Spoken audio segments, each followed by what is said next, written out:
Hello and welcome to COVID Conversations here on WNCU 90.7 FM. And we're streaming on YouTube, on Facebook, and Instagram.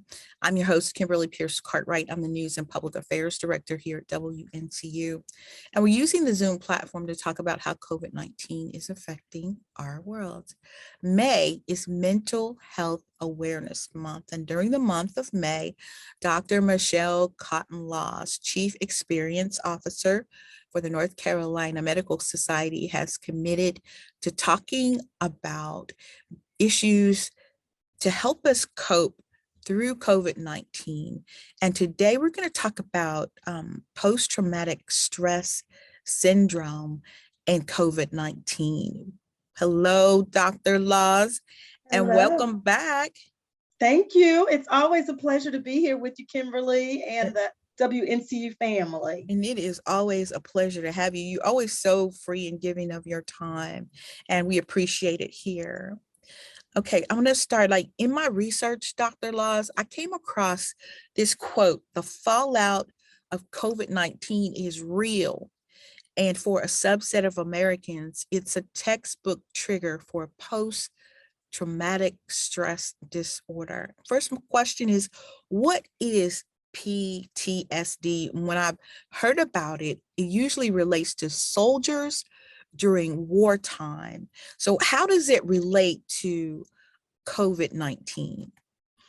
That's absolutely correct. Thank you for that, because it's important that we talk about post-traumatic stress disorder, PTSD. It did originate, the study and research around PTSD did originate with the soldiers or military community studying the effects of soldiers returning from war and the impact that that had on them mentally and psychologically.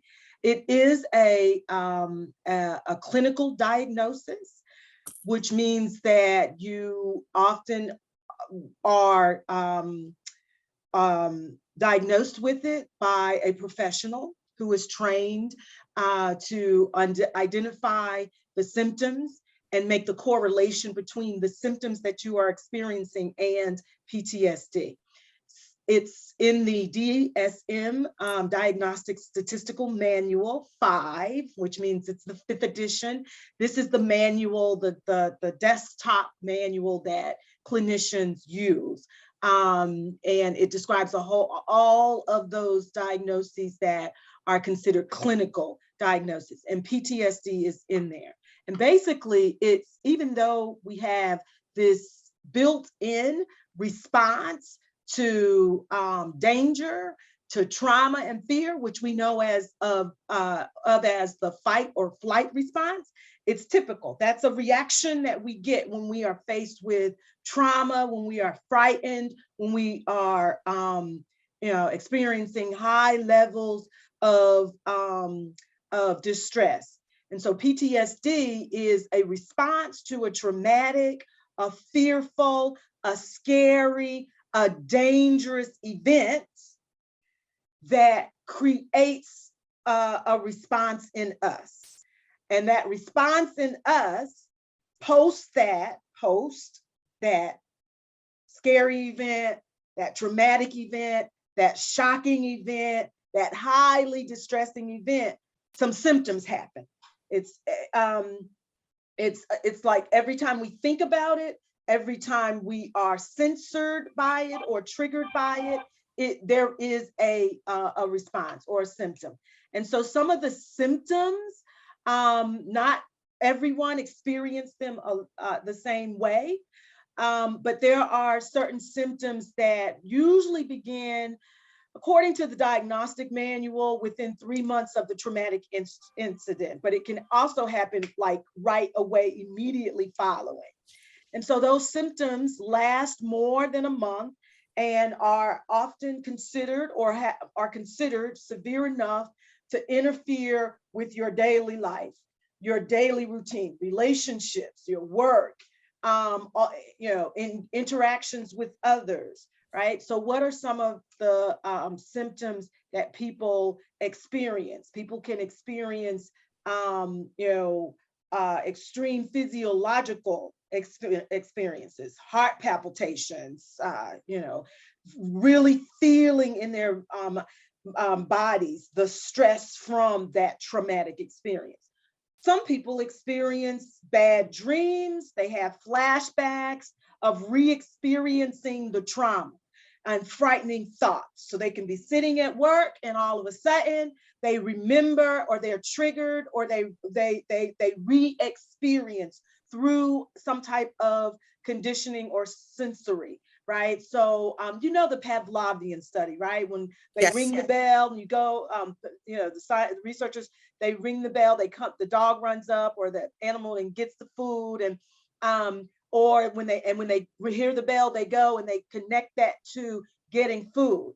And then when they ring the bell and the food isn't there, they still experience the salvation, salivating, and the same experience expecting the food to be there. Well, think about that in terms of experiencing trauma, sexual trauma, violence, all of that.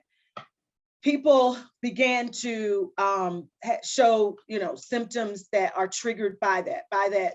So, there's re-experiencing symptoms. There's an avoidance type symptoms. There's sensory arousals, which is what I was getting at, and reactivity symptoms. There's cognition and mood symptoms. So there's all types of symptom categories that people experience.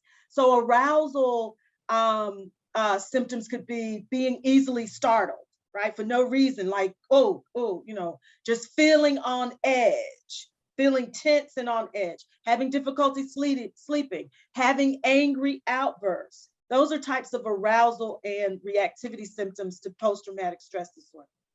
Avoidance symptoms include things like just not going in places that remind you of where the trauma happened, or where you experienced the danger, or where you were extremely frightened and fearful that took you into that space, right? Like, I'm about to die, right? And people really, I think of, domestic violence situations, kids observing domestic violence. So I want to talk about this vicarious trauma also, because that's what we are experiencing, I believe, in the Black community as a result of these mass killings and attacks and assaults on Black bodies. So I'll get there in a moment.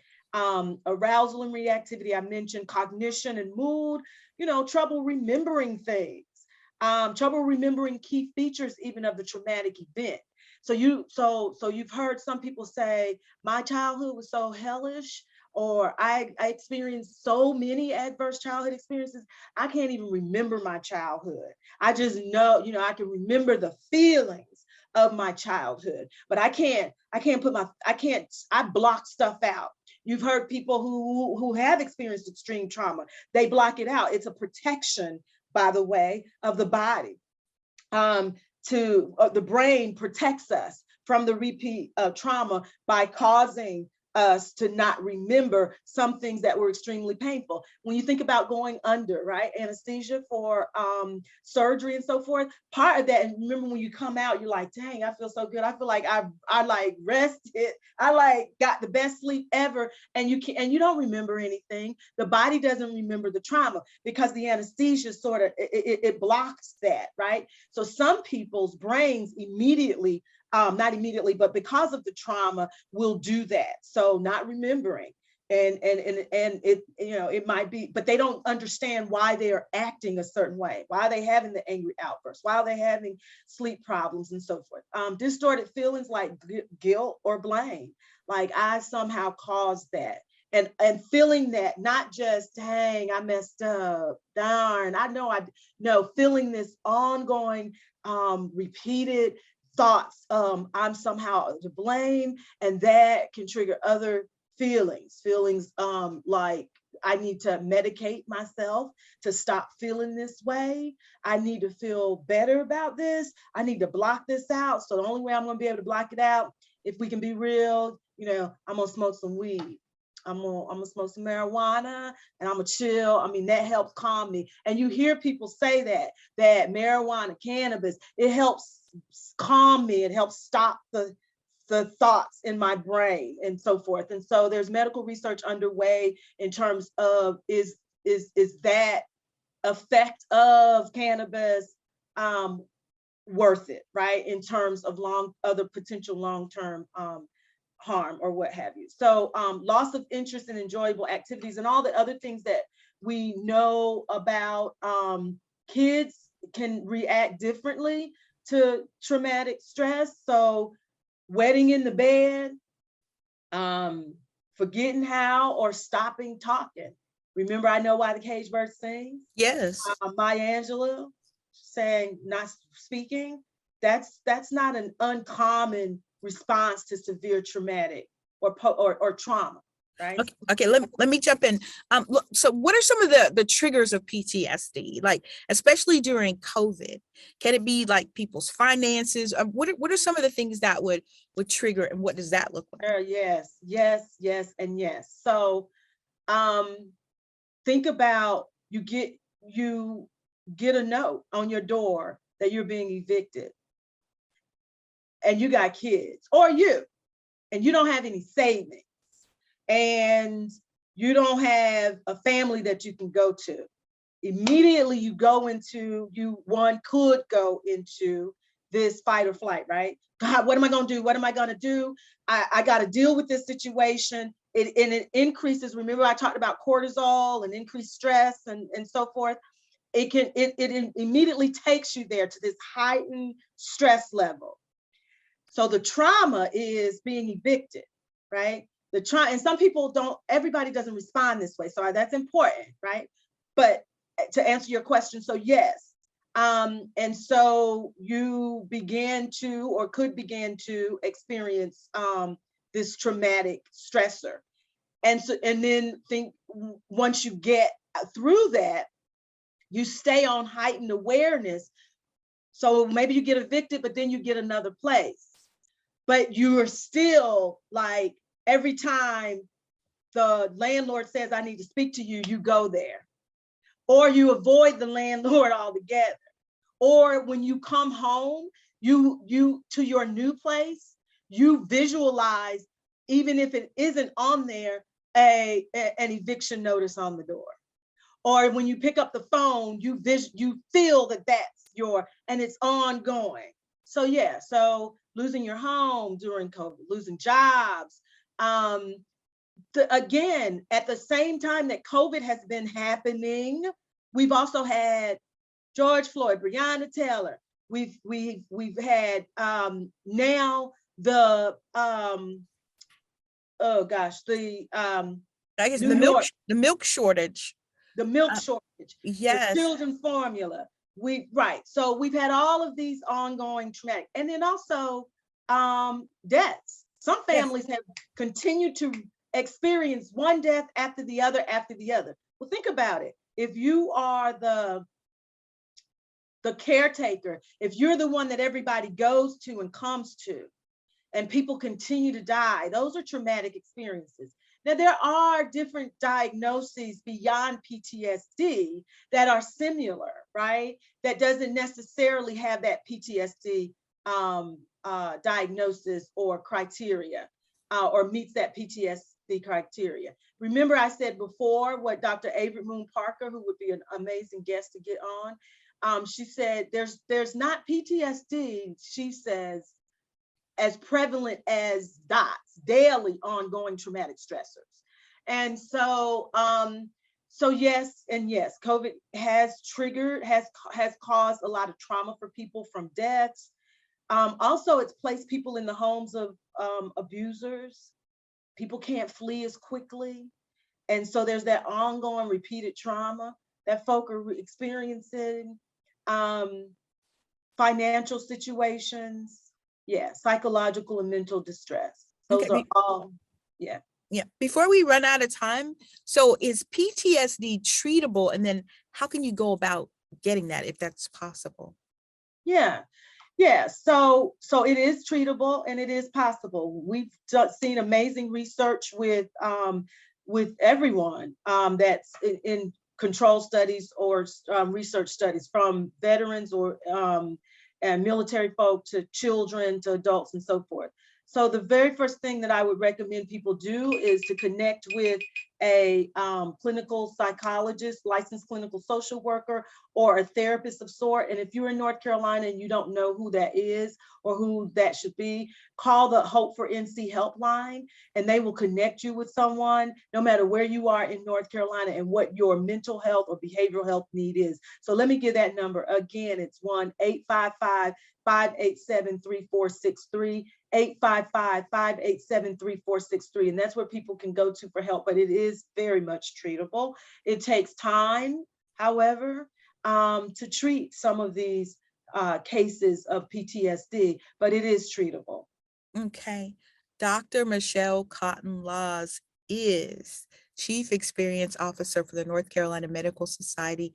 I thank you, dear friend, for your time today. It's been amazing as always. Thank you. It's been a pleasure. Yes. And thank you, audience, for watching via YouTube, on Facebook, on Instagram, as well as listening to WNCU 90.7 FM. We want you to like us. We want you to follow us.